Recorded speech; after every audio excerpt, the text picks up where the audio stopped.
Welcome. So I'm here, my name's Nathaniel Whitestone. I'm here with Joseph Ratinam and Swarnalakshmi Ravi and Indra Adnan. And we're exploring the question of what works in neighborocracy. So rather than try to explain what neighborocracy is or tell you anything more about the people that I have the privilege of sitting with, I'd like to go around and let each person introduce themselves. Because I'm going to take the shortest turn and because I'll be playing host today, I'll briefly introduce myself. I work in a business called A Fairer Society, and I've been involved in various things, such as starting the Eco-Village Network of the Americas back in the 90s. And I'm really passionate about supporting the global transition from toxic ways of being powerful to healthy ways of being powerful, which partly means being powerful together. And so the reason that I'm in this conversation and that I've invited these people to have this conversation is because I think each of them is carrying very important parts of that global transition and of what needs to happen. So with that said, Indra? Hi there, everybody. So I'm Indra Adnan, and I am the founder and co-initiator of a political platform in the UK called The Alternative. And it exists to answer the question, if politics is broken, what's the alternative? And that, obviously that's a question people have been asking for decades, and for many, many different reasons. My own history, just to put you in the picture, is that I am a psychotherapist, and I'm also a writer. And I ran a project for many years called Conflict and Peace Forums. So I've looked over years at how conflict arises and what are the skills we need to overcome those things, or to transform them, I should say. And I also ran and became a consultant in something called soft power. So soft power, I think you understand very well in this group, which is to do with the power of storytelling and the power of narrative, as opposed to the power of guns and money. So I've always had a very, very big question around, where does power lie? Where does agency lie? And I've had that question since I was a very young child, mostly because of many experiences with death in my family, but also moving to the UK as an immigrant and seeing, in a way, a society from the outside, always feeling that I was on the outside of something, but at the same time, feeling, my identity as a global citizen. So I've always been in the big question of, where does power lie? What is the relationship between the individual, their community, and the planet?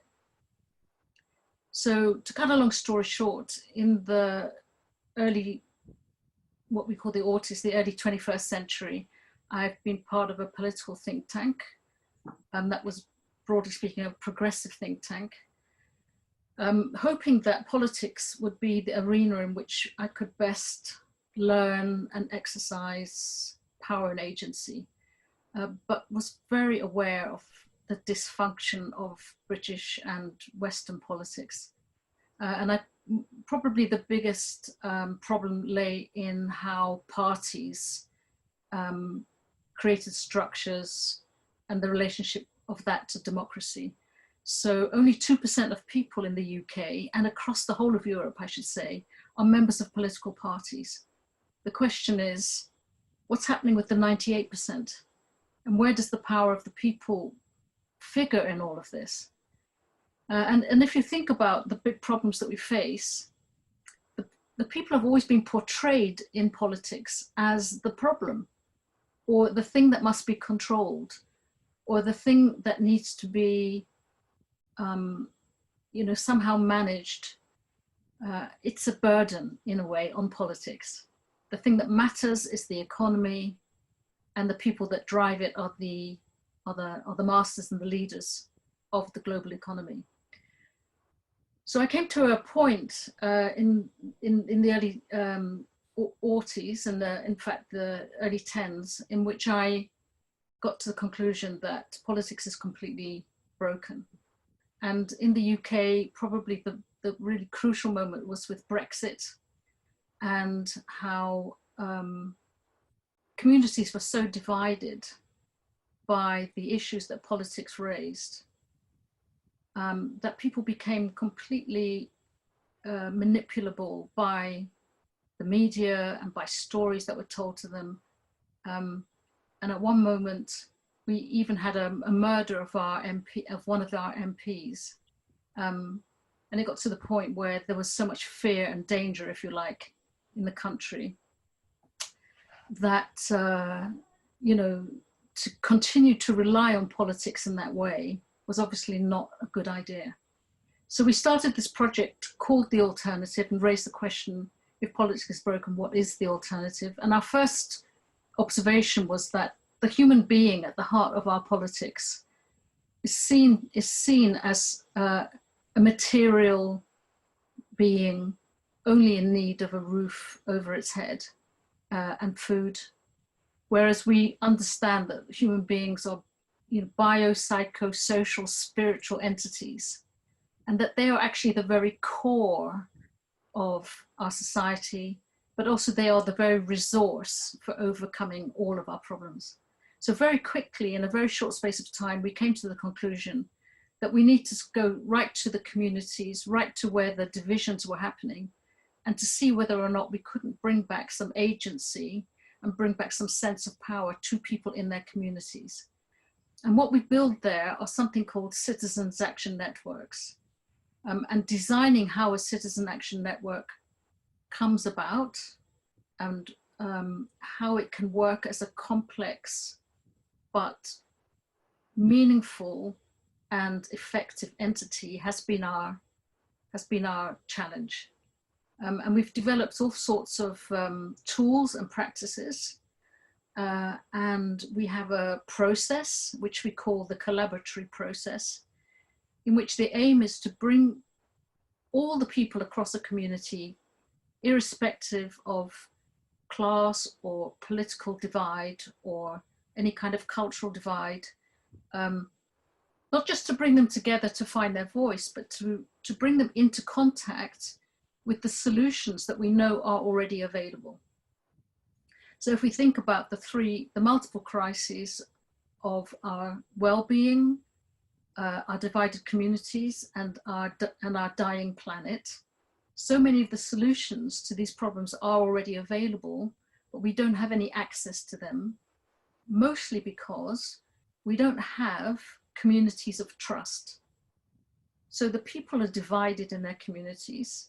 They don't experience trust between them, and therefore you can't really bring solutions to them, or they can't avail themselves of solutions because they don't trust each other to collaborate. So this is really our, in a sense, our raw material that we bring to you, and we very much want to learn from you, because when I heard that you've been doing this work for 27 years, it was really humbling, I have to say, because I think we've only failed for 27 years to be doing that in our communities. We have small pockets of success. I don't know if you're familiar with things like transition towns, you know, where small groups of people, I would say, have managed to connect themselves to the solutions that are available, but they're still very small. They didn't succeed really in taking over the imagination of the wider population. And so there's a lot of work to be done of engaging others and learning the tools of collaboration. So that's really us. And I want to, you know, I'm looking forward to asking you lots of questions about how you've managed to do what you've done. And I've got one more thing I want to bring to the table, which is that at this moment of coronavirus, and also in the fact that we've all been pursuing the SDG goals for some time, the Sustainable Development Goals, there is very, very little, there's a lot of worry and anxiety about hearing about how underprivileged people will be at the receiving end of these problems, that they will suffer the most. But sometimes when I'm hearing that question, what I hear is no sense of the resources that are available amongst the people themselves. It's always an aid question. How can the privileged people help the underprivileged people? There's always this direction of travel. But what I'm really wanting to hear about is the resources that are available and how you bring together human resources and potential. Yes, how can you help us? Yeah, exactly. Or teach us. How can you teach us? Yeah, thank you. Yeah, so I think we can all, as we start to explore this and hear from you, Joseph, and Swarnalakshmi, I think our listeners will really be able to make these connections. I was wondering, just because of our timeline, Joseph, could you start and then maybe hand over to Swarna when you came on the scene historically, in a sense?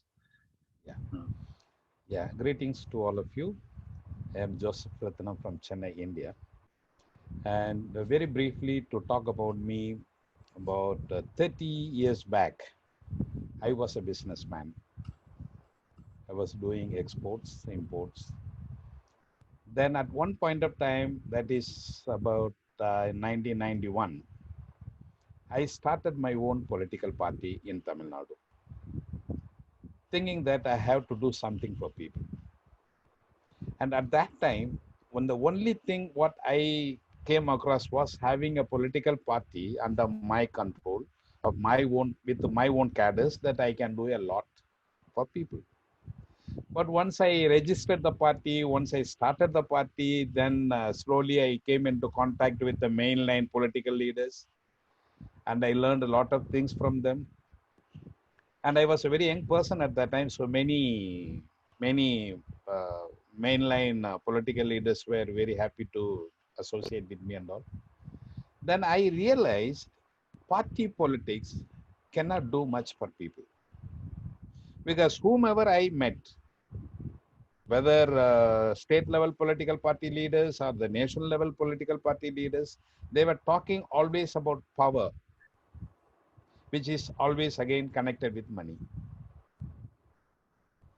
And when I realized that money and power, political power and money power, cannot come closer to creating a solution for people's problem, then I was trying to read a lot about party politics. And two things which impressed me in my life at that time was one reading from Ambedkar. He says, even if a saint comes down from heaven to start a political party, he cannot change the system, but the system will change him. And he has made this statement. And he explains this statement. That is, if you have to run a political party, you need money. And if you need money, you'll have to stretch out your hand. Once you stretch out your hand for money, you'll have to compromise. Once you compromise, all your ambitions, objectives of helping people will disappear. And you cannot. And then I realized that then how am I going to help people by having political party? Then I was reading various people, political experts. Then I was coming through one writing from Mahatma Gandhi also, which impressed me a lot. He says, a centralized power cannot do much for the people at the lower level. So always the power has to be decentralized one. It has to start from the basic, from the bottommost, then it has to be federated at the higher level. And he says 20 people at the center cannot decide the political, social, economical fate of 40 crores people, those who are living on the bottom of the society. And when he was talking, 40 crore was the population of India. Then I said, then the governance has to start from below. Then he talks about Kram Rajya. Kram Rajya means governance from the villages, governance from below. Then I was thinking, party politics cannot do much. There should be people's politics, where even the last person in the society, in the periphery of the society, has to have an assertive say in day-to-day governance. Then I was wondering how we are going to create that, because democracy is believed to be the best form of governance. And when democracy has failed, when I was reading James Madison, he very clearly mentions how democracy has failed. Then when I say democracy has failed, then what is the next step? And what Indra was talking about, the alternate. And I was thinking about it about 27, 28 years back. What is alternate? What is an alternative? Where even the last person in the street will have an assertive say in day-to-day governance. Then when I was looking for some option, then somebody introduced me to one Catholic priest, Father Edwin, who already was talking about this, about neighborhood parliaments, governance from below. Then I met him. Then I was with him for a few days. I interacted with him. I learned a lot of things from him. Then slowly I invited my own people, my own groups of friends to him to have a number of trainings and all. Then once I got convinced about it, this is the best way to make people's politics, where even the last man can have an assertive say in day-to-day governance. Then I said, this is what I was looking for. Then I joined him and I was with him. Then I wrote the first book on Neighborocracy. Then I wrote another book for the animators for the training. Then I started the training various group of people on this. And I'm just going to interject.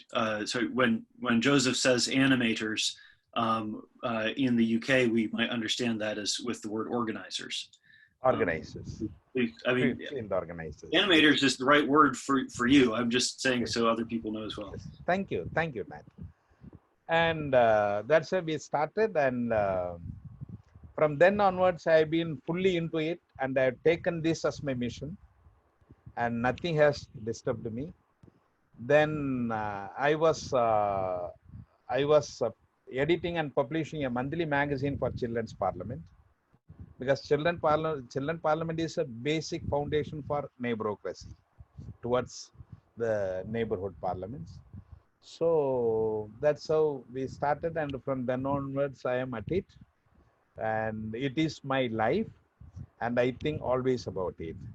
And very lately I also very seriously working on Joy Life, and Joy Life is personal transformation which leads to societal transformation. And societal transformation cannot take place without the individual's personal transformation, So I am working on it, and it will be introduced soon also. Then from then onwards, I am at it. I go to various places and I become the tool, perhaps, to introduce this to so many thousands of organizations all over India.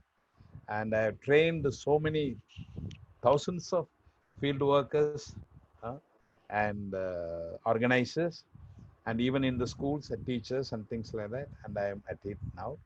And I feel the more and more people are involved in this, and when I see the success which is being brought out by Children's Parliament and the Adult Parliament, Neighborhood Parliament, I see this is the thing which has to be promoted everywhere. And that's how I do. And I am at it always. I am available 24 hours a day on this, for this. And I just hand over to Swarna for her introduction. First of all, greetings, and it's been really very good to hear from Indra and Joseph Sir, whom I know. Joseph Sir is a person whom I know for around 9 years since I, I'm sorry, since I joined this parliament. And I'm right now serving as a global convener for the youth parliaments to be formulated in different places. And I've been a former national child prime minister for the children's parliament. Currently, I'm pursuing my master's in international relations and global governance at Aston University. The reason for me, my connection towards my curricular and my connection towards the extracurricular is a very interesting thing, which I would like to start back from a decade ago. So, 10 years ago, I was doing grade 7, and at that point of time, I was just thinking to myself that as children, what power do I have?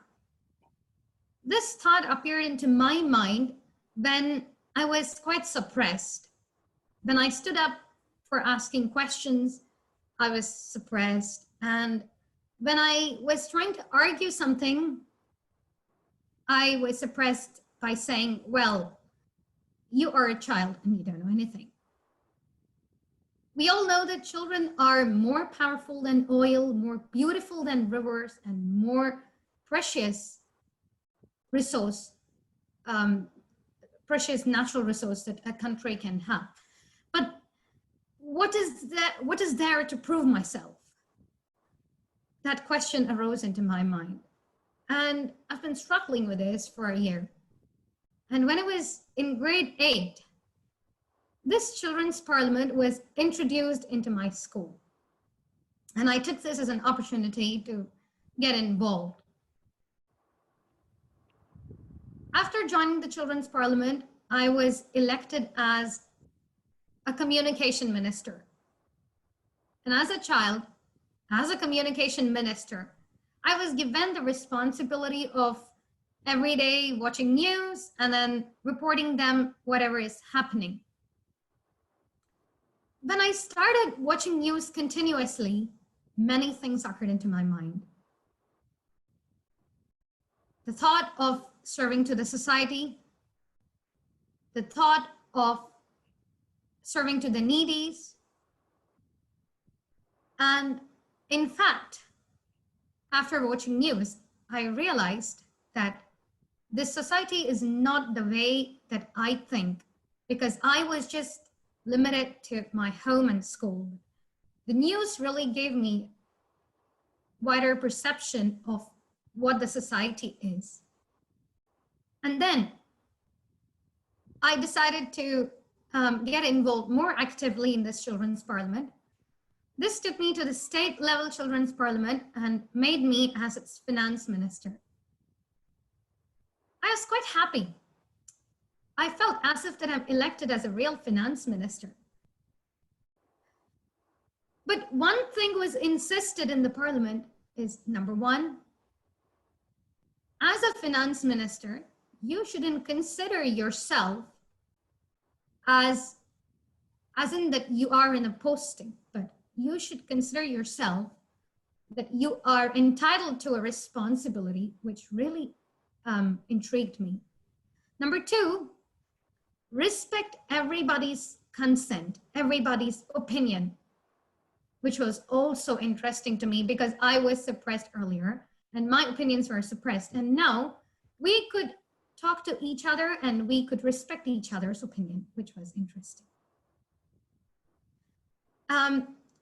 As a finance minister with my peers, I got the opportunity to do things like wherever people are affected with cyclone, we were able to provide them with stationery. So there is a village called Cuddalore, there's a district called Cuddalore, where the cyclone was quite seriously affected, and that district was provided by children with some stationeries, which increased my confidence that children do have power, and this is the right platform to prove the power of the children by even without neglecting or ostracizing the voices of the last child. And then this took me to the Prime Minister of the state level Children's Parliament. And as a Prime Minister, I was honored to be provided with the opportunity of addressing United Nations for the first time. When I entered into United Nations at the age of 13, I was asked by New York Times that how I feel. I just said, I feel responsible. They asked me, don't you feel nervous? I said, no, not at all, because I know my responsibility as a Prime Minister of not only my state level Children's Parliament, but the millions of children who are not only in my country, in my place, but in all over the world. And I would like to take this responsibility and do it in a more, in however powerful that I could do, and in however responsible that I could do. So responsibly that I could do. So I then went to the national level Children's Parliament after continuously addressing United Nations for even a couple of more times. And as a National Child Prime Minister, I also got opportunity to lobby with around 50 ambassadors of different embassies to whom I advocated of this Children's Parliament and the principles of it. So basically, I was quite intrigued about the 5 interesting principles of Children's Parliament, which are uniformity, small in size, recall whenever is needed, subsidiarity, and convergence. So with these 5 principles, I was quite intrigued, and then I advocated this Children's Parliament to around 50 other ambassadors, and then eventually I also got one more opportunity to address the UPR session, the Universal Periodic Review session in the United Nations. And finally, I thought to choose I thought to interconnect my curricula with this co-curricular activity, for which I chose BA Political Science in my college. And right now, I'm doing my master's in international relations, further into the subject. And looking forward to answering more questions from Indra and others. Thank you. Wonderful. Thank you. Thank you both. And just for the people that are sort of viewing this or listening to this who haven't encountered the neighborhood parliaments story before, there are now about 400,000 neighborhood parliament groups, and about 200,000 of them are using the organizing system or governance system called sociocracy. So we can come back to what that means, and I'm sure it will come up during our conversation. But I wanted to mention this because it's useful to think about, when Swarna says, I'm representing millions of children, that there's, there are hundreds of thousands of groups that she was directly representing at that time. But having said that, Indra, would you like to lead us into the questions? Yes, thank you both very much. I mean, I'm trying to absorb because what you've set off for me is this sense of quite complex systems that exist from the grassroots upwards. And we're using a lot of words that I want to explore a bit more. But immediately what I sense is that you're developing a culture of responsibility right at the grassroots. And that is, it's almost shocking to hear because it's so very different from the way that we think about people and people's power in the UK. We're really thinking about irresponsibility, actually, mostly. the lack of responsibility. So in a way, what you're describing is the very thing. The only danger for us is that with the imbalance of power, when you imagine many, many people taking responsibility, some people will say that relieves others of their responsibility. So I'd like, if you could, to just begin at that really essential level, both of you. And I don't really know, in practical terms, I don't know the relationship between the children's parliaments and the neighborocracy. I know they are related, but I wonder how they work within a community. What is the relationship of responsibility, actually?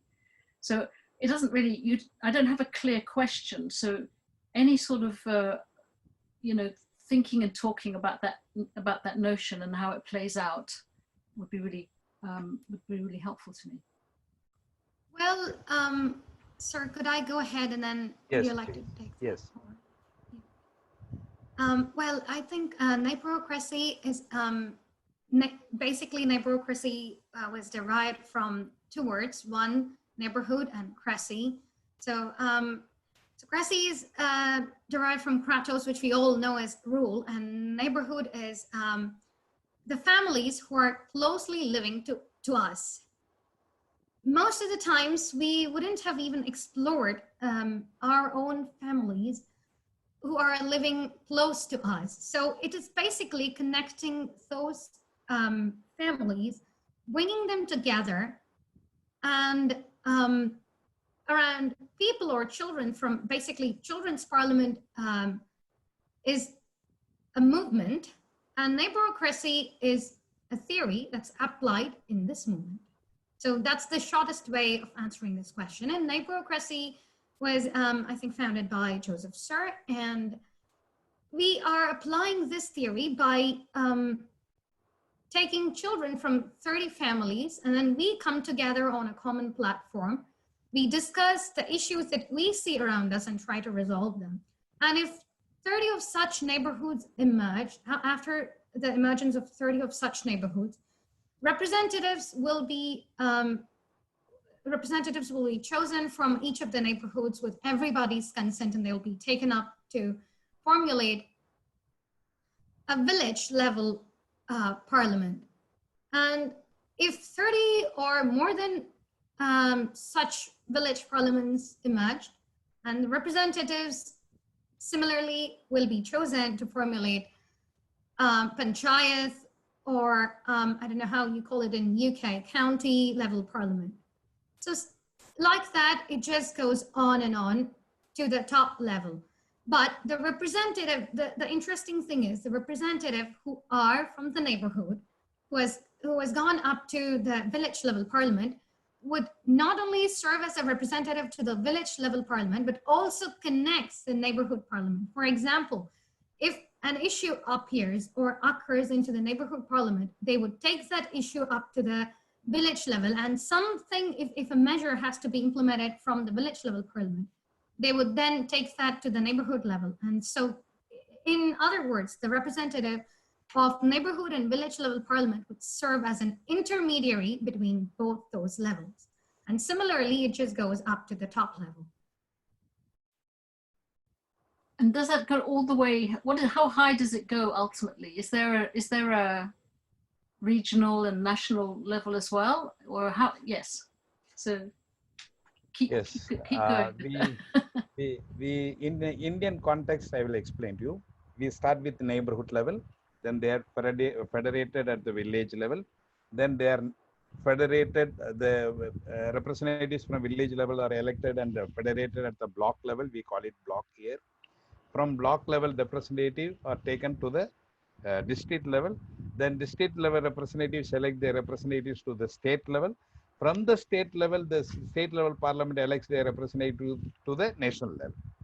So these are the 7 levels from neighborhood to national level. And again, to explain, since there are a lot of viewers, perhaps for the first time, for them to understand what it is, what neighborhood parliament it is. Neighborhood parliament consists of people, those who live in the immediate neighborhood of say 30 or 40 families or less than 30 families. Averagely, we have this number as a common number, 30, because it's there should be some uniformity, so we have it, and more than 30, it will be a big crowd.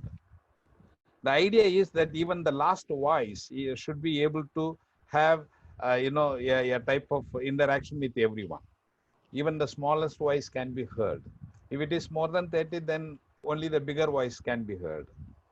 So when we say neighborhood, everyone in the neighborhood has to be part of it, irrespective of their social status, educational status, or economical status, whatever it is. If they live in a particular neighborhood, they have to be part of it. And once they are formed, they elect their ministers.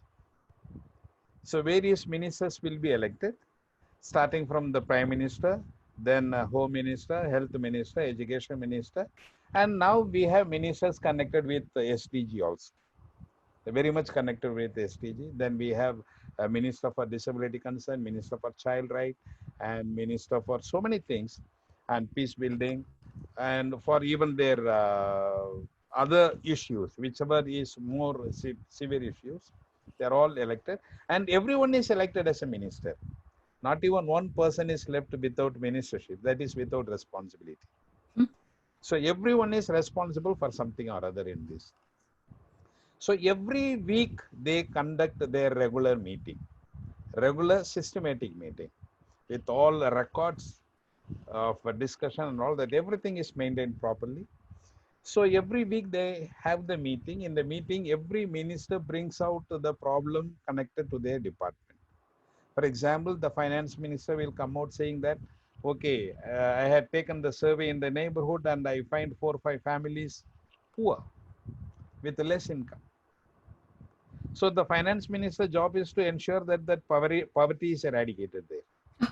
So the whole group works together how to come out with certain plans so that the poverty can be eradicated.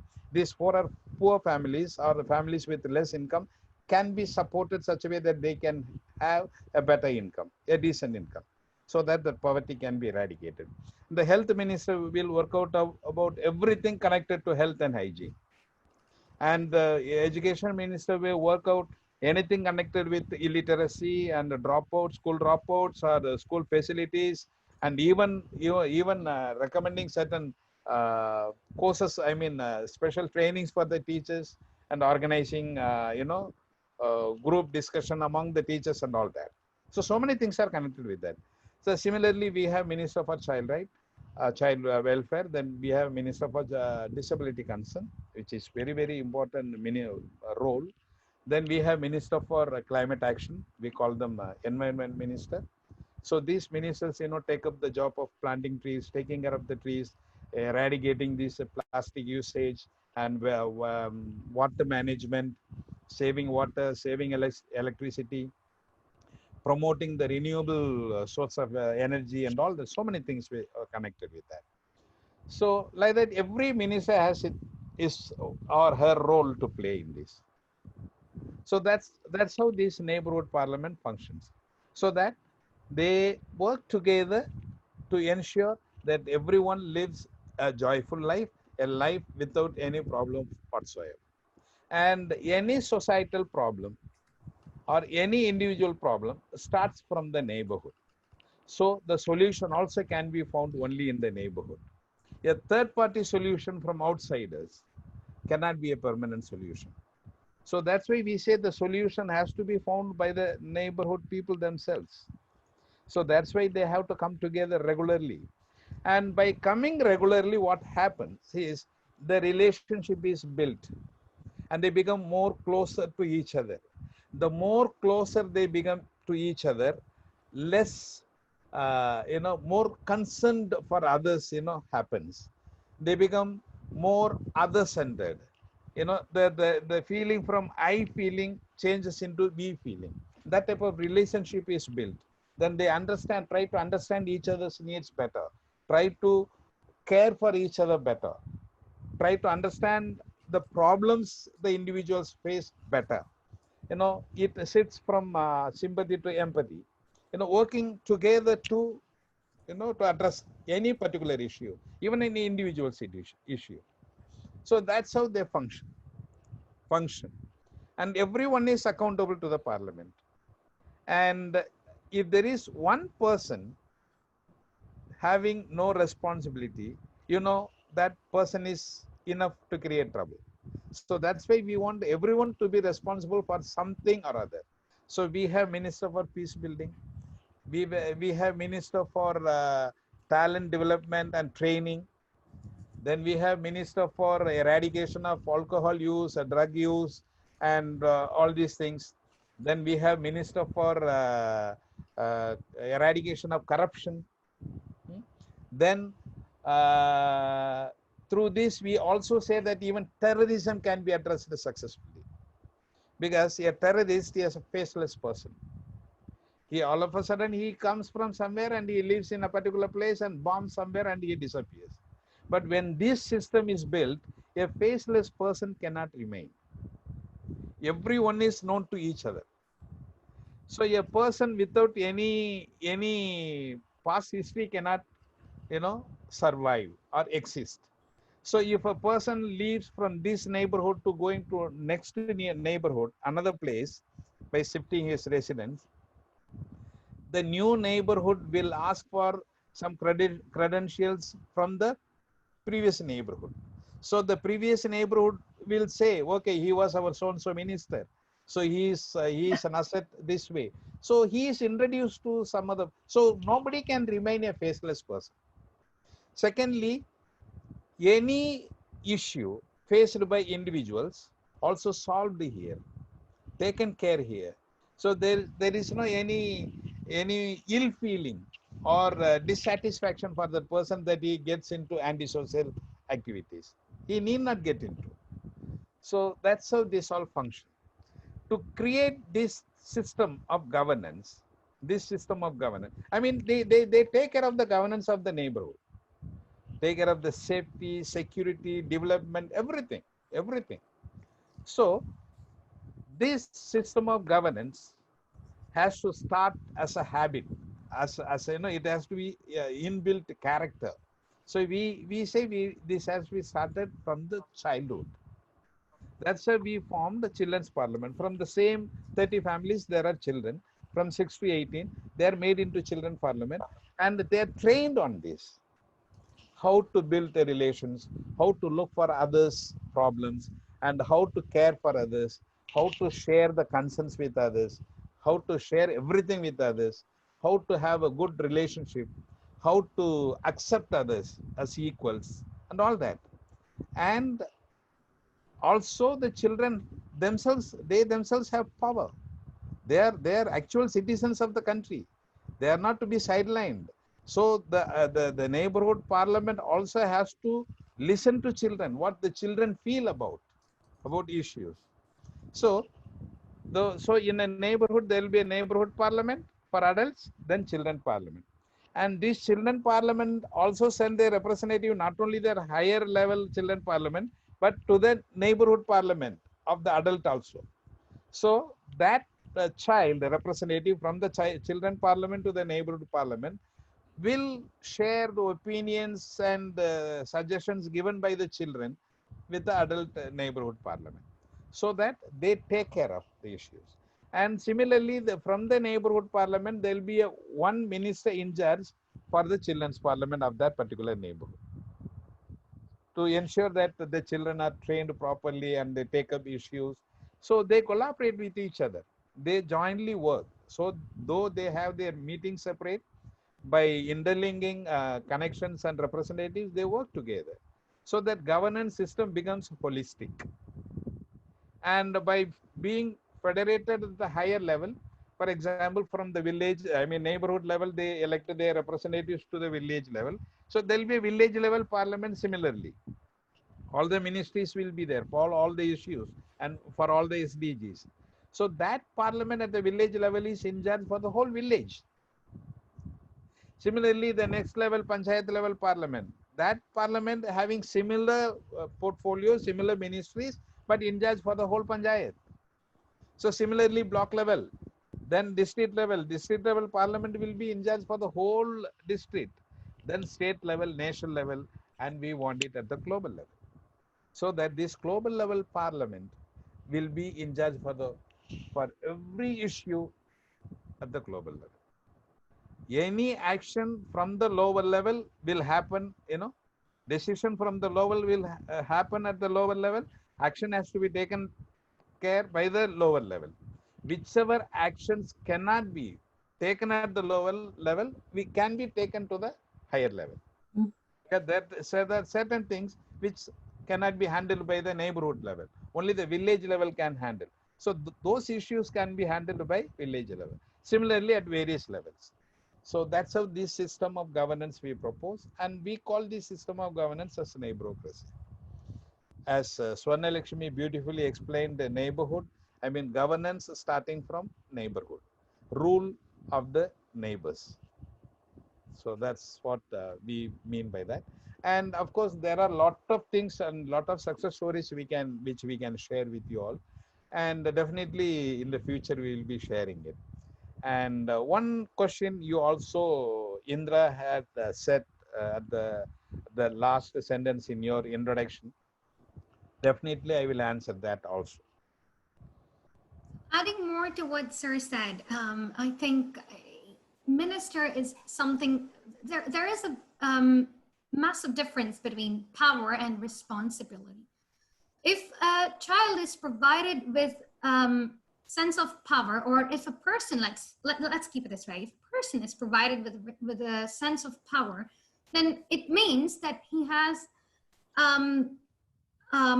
control over everybody and could take any decision on his own.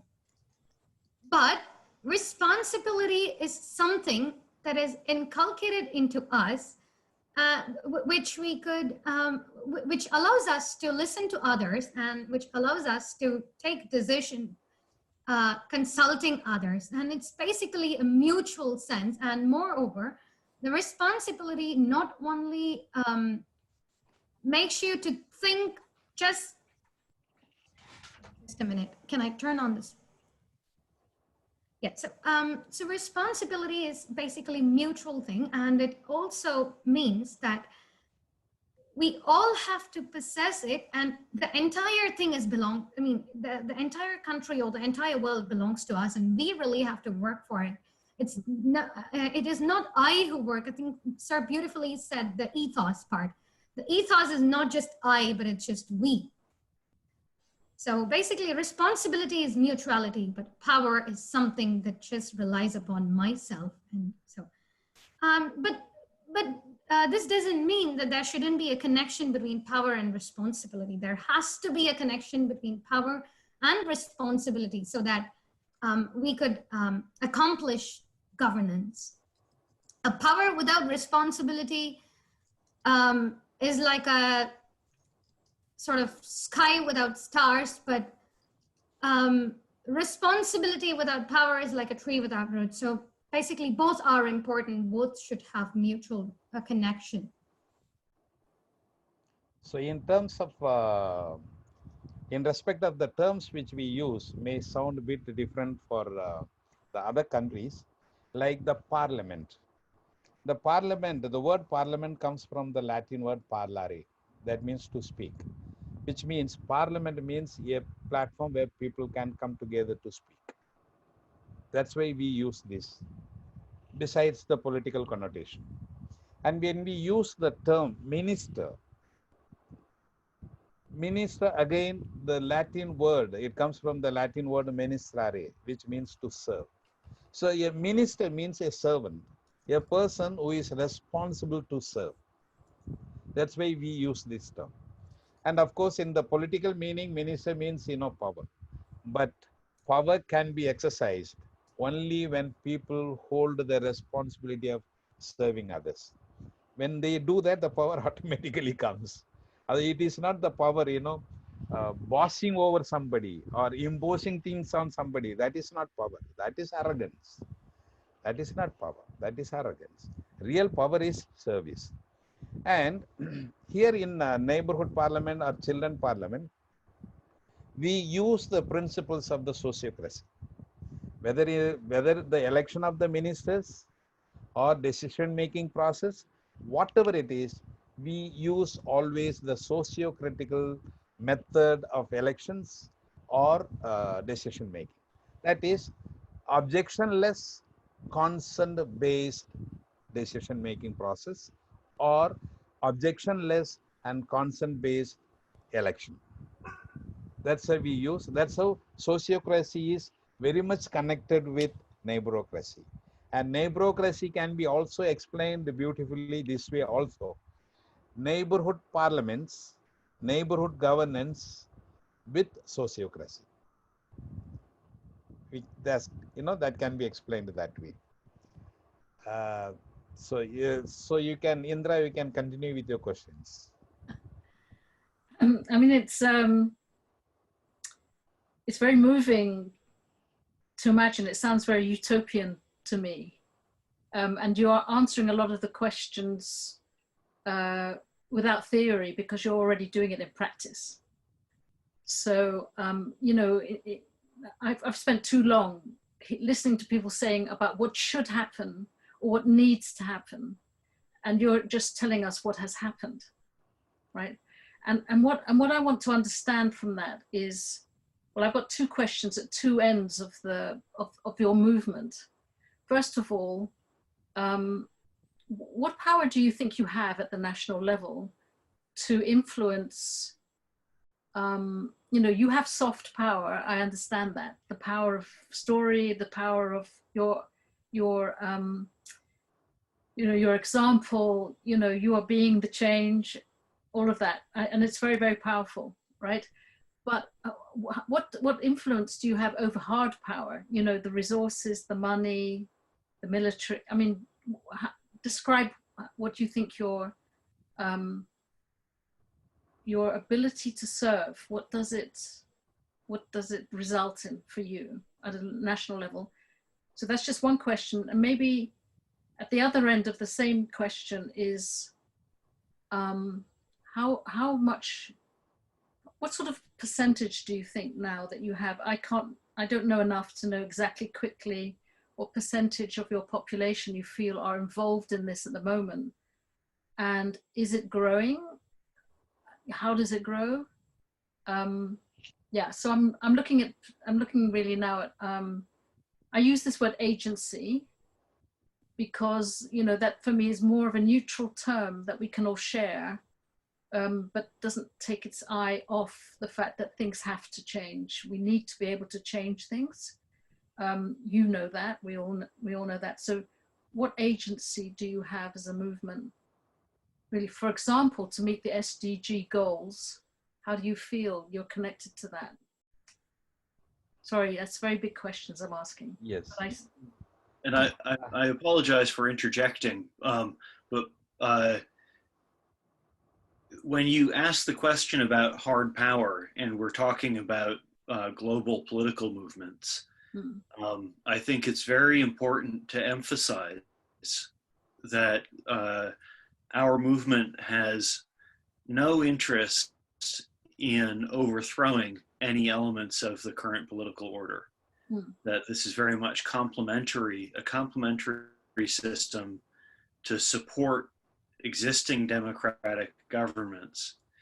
And the reason that I say this is because if we're successful, people will be looking to videos like this one to explore this question. It may be that there's an assistant to a prime minister somewhere that will be watching this video in the future. And so I just want to be very clear that whatever hard power we might be exercising, or any of us might be exercising through any of our neighborhood parliament systems, it's very much complementary to the existing power structure and making us all more effective in collaborating together rather than replacing it. So I apologize for jumping in here, but I have in mind some different possible viewers, and I wanted to speak to them. with that said, if I'm wrong, please disagree with me out loud, Joseph, or just say whatever it is you wanted to say. And can I qualify my question then? Because I think it was necessary to say what you said there, Nate, because it could be misunderstood. But I was already asking the question as a soft power question: what influence do you have? How do you reach your outcomes? Because in some cases, in some cultures, the idea that your role is simply advisory, right, would not be. I think this says more than that. I think it's more than simply advisory, and that's what I mean by soft power. If you're telling a new story about agency, it actually shifts the whole culture. That's the way that I'm perceiving what you're doing. It certainly is what would be happening in our country if we actually had a democracy in which people felt every one of them was playing a role like you described. That would shift agency to the people. So this distinction between, hard power, which you're identifying with governments, and soft power, which you're at this moment identifying with the people, I think that's a false division myself. I think everything changes when people have more power and responsibility. And that's my question really. How do you see it? Yes, it's a beautiful question and a very complex and very, very deep questions with a lot of explanation needed on this. First of all, when we talk about power, we talk about political power. Yeah. This political power comes from where? From the people. Because democracy is by the people, for the people, of the people. And nothing beyond people. Political power cannot be exercised just from the sky. Only when the people vote and elect somebody to rule, they get the power. So they get the power from the people. And if the people decide to have the power with themselves, then the elected representative will not have any power. Yeah, exactly. So it is the power of the people. Mm. So they decide. If they decide to hold the power with themselves, we say, no, we don't do it. We will do it for ourselves. And we start exercising our power and we start doing it. And there is no way out for the political leaders come to the knees. They have to come down to the knees. There is no way out. That's why they are very clear about when the election comes, they keep on saying, please vote, please vote. Why to vote? We vote for ourselves. That's all. We vote. Okay, we vote for ourselves. Because, see, in democracy, it is designed such a way that only the big voices can be heard. Only moneyed voice can be heard. So that the ordinary, so see, it's very beautifully explained by James Madison. He says, democracy is a conspiracy by the rich people. He says, in order to hold political power in their hand permanently, seek the consent of the vast majority. That is what democracy, he says. And that is very true. Very, very true. So the political power, a politician, I say I was a party politician. If I have to get that power, people have to vote me. As long as people say that I am a leader, I am a leader. And people reject me as a leader, I am no more a leader. I cannot claim myself, saying that I am a leader. No, people don't. So the power comes from the people. So once the power structure is prepared such a way that the people themselves have the power to decide things for themselves, and all other agencies like bureaucracy and the political class, all to support this power center, then the whole equation will change. Whole equation will change. And for that matter, any political leader also lives in a particular neighborhood. And he has to belong to a particular neighborhood parliament. And he cannot shy away or do away with the neighborhood because he lives in a particular neighborhood.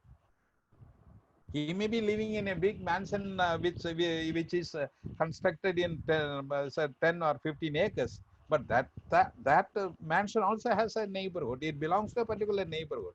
So when these neighborhood things happen, he has to be part of that. So the politics will be there, but party politics will not be there. People's politics will be there. So the power is always with the people, one thing. Secondly, when we talk about money, and the money and power goes together.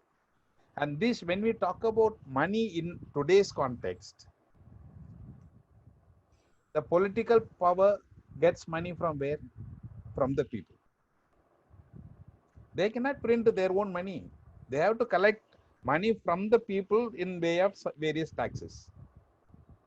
So it is people's money which these people enjoy.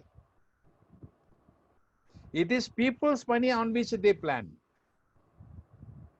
Then we have corporates. Corporate cannot thrive without people's money. So corporates also thrive on people's money only. And bankers, they also thrive on people's money only. Whether the political dispensation or the corporates or the bankers, everyone's live on people's money. So if you go deep into that, the power also belongs to people. The money also belongs to people. But only those who enjoy the power of the people and the money of the people are different groups. That is a tragedy in the whole system of governance. Once the neighborhood governance starts, they will say, we will have our own money. I mean, our own economy. So that's why we call it community economy. Community marketing, community economy, which has to be designed and decided by the community itself, the neighborhood parliament itself. So once that happens, the whole, understanding what we have about power and money will have a very big shift. Very big shift it will have. I want to press pause for a moment because we have Kingsley here. And I should also mention that we have 15 minutes left. This has gone so quickly. I really want to sit here for another 2 hours and have more of this conversation. Yes, very good. But I wonder if we could just hear a brief hello from Kingsley. Kingsley, can we hear from you? And would you like to turn your video on?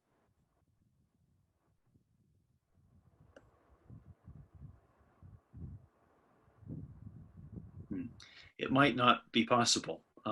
If we only have your picture, Kingsley, it's nice to have your picture with us. Yes, very friendly.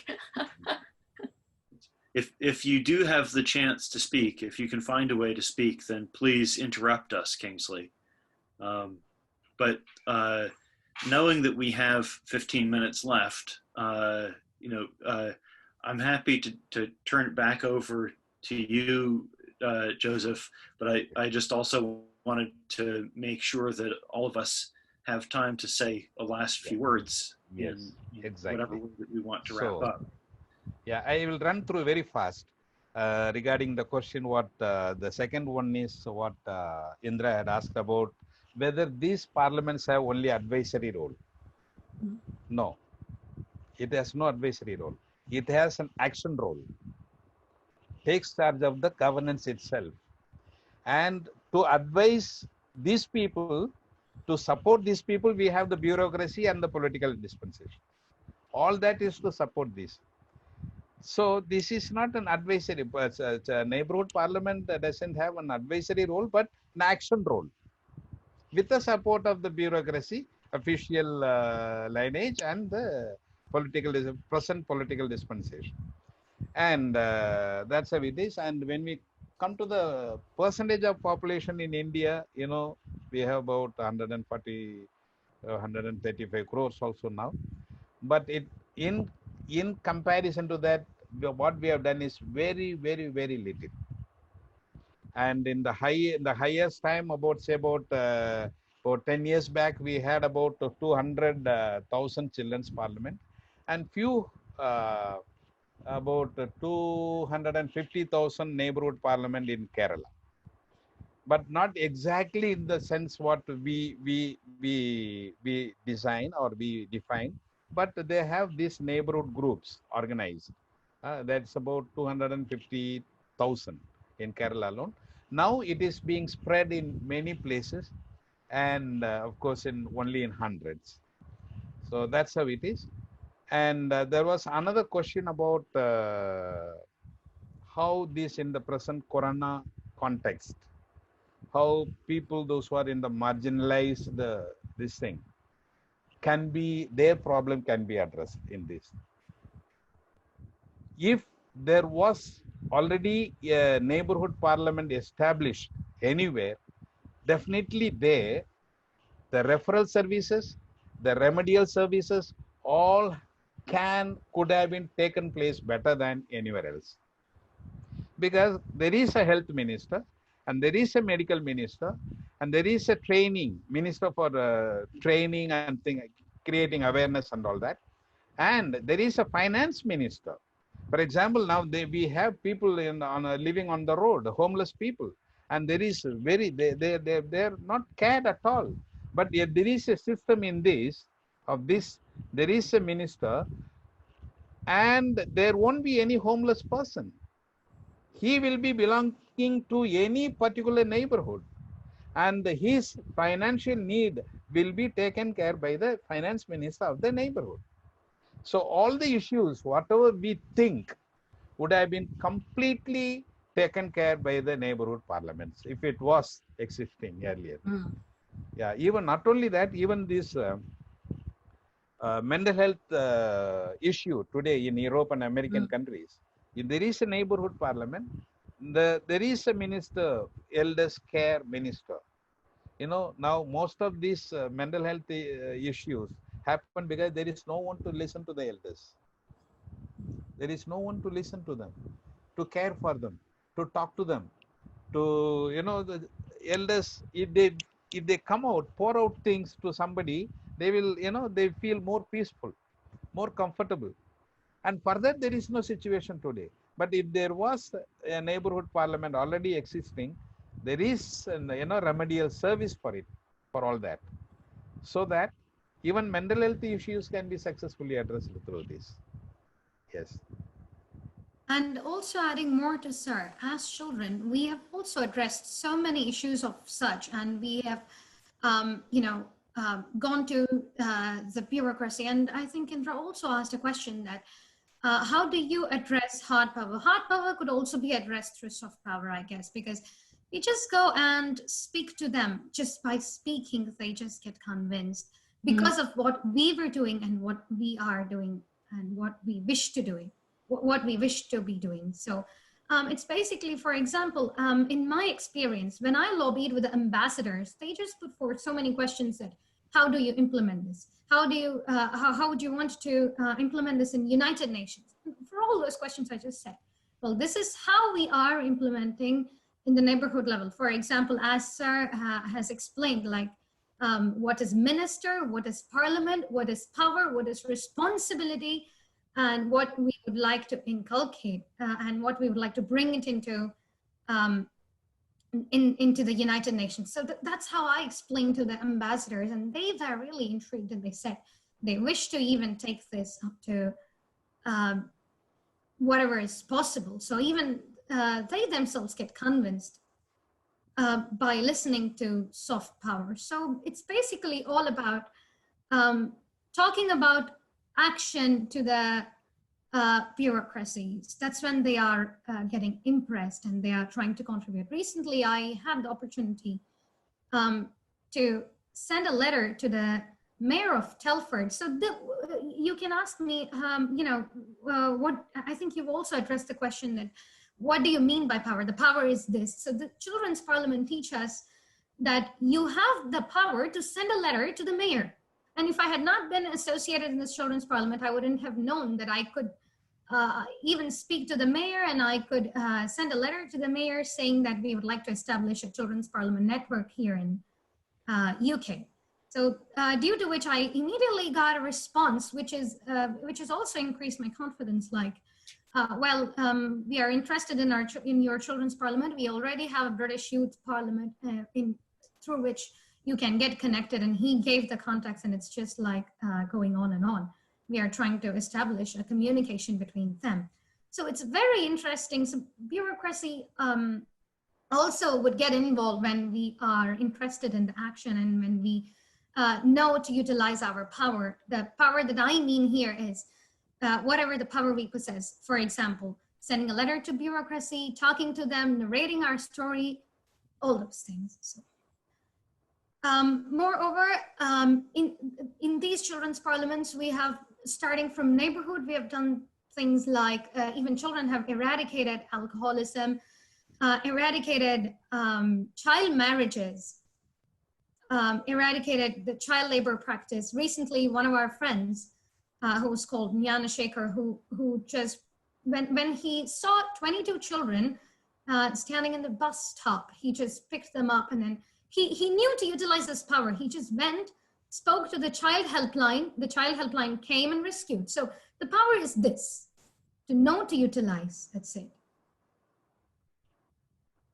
And even in fact, I also have, when I was just traveling by car to my school, I just felt that at 7 o'clock in the morning, it was quite daylight. So it was quite, the daylight was on, but still the electric lights were on in the streets. It was not switched off. So I felt the responsibility here, that the responsibility of switching off these lights. So now, after joining this children's parliament, I know that to whom to be contacted to turn this power off. So I just contacted the electric board, letting them know that, well, sir, there is a problem here. The power is being wasted, the resource is being wasted here. So could you please turn this lights off? And if so many of such lights are on, then eventually it would result in the wastage of power. So as a child, I feel my responsibility. So could you please turn this off? And they did it. After doing it, they also felt a bit of joy, and they just immediately contacted me and said, well, we have done this. It is basically responsibility, not only towards us, but to the society. That's what I meant by responsibility. And power is just to know to utilize. It's so very impressive what you say. And, you know, I really want to dwell more on your examples, but obviously this is not the time. I'm going to hand back to Nathaniel, but I didn't want to not reflect immediately, you know, how powerful, to use a word, that sounds to me. The question of responsibility, how do we develop responsibility? That's a really big question for me, and we'll have to pick it up in our next call. Wonderful. Well, but for a simple answer, can I share something? Yeah. As charity begins at home, responsibility also begins at home and neighborhood. Yeah, that's nice. And I would say that that's beginning to spring up in the COVID crisis in exactly that way that you're describing. So we could steal the Spider-Man line and say, with great neighborhood comes great responsibility. But we just have a last few minutes here, and I wanted to briefly outline some connections between the work that we're all doing. Really not for us, because I think all of us know this, but maybe if somebody's watching this in the future. You know, so Indra and I are both part of a control shift network, and the conversation that Indra's been convening around the alternative in the UK. And obviously, you know, Joseph and Swarnalakshmi, you two are really leading in the global children's parliaments and neighborocracy movement. And I'm involved with all of these things through the three of you, and through my involvement in the sociocracy world, and through eco-villages and transition towns as well, which unfortunately are, as you say, Indra, small, beautiful spots in a very large gray landscape. So I guess what I'm wanting to say is I really see this powerful emergence, especially through the neighborhood parliaments movement, but through a lot of other movements, the cooperative movement in the UK being another really wonderful example. And it's very inspiring for me to be able to be some part of the connection between these different movements that each really have so much to add to the world, but when they're woven together, their power and our collective ability to take responsibility for the whole, the largest whole, of which we're all part, it grows so substantially. So I'm really looking forward to doing more learning and more work with all three of you. And I hope this is the start of several more conversations that the four of us have together.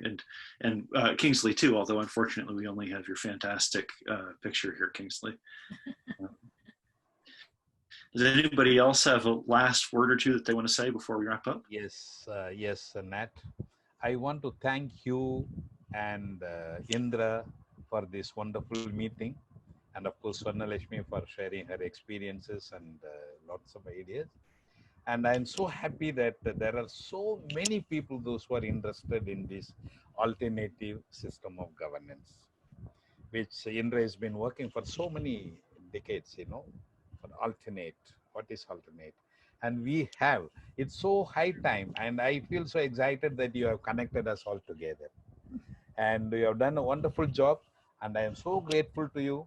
And I really look forward to work with you, Nat and Indra and Swarna. Definitely, we all can together bring a lot of changes in many ways, in many aspects of the political arena, of the social arena, whatever it is, in for the whole world. Yes.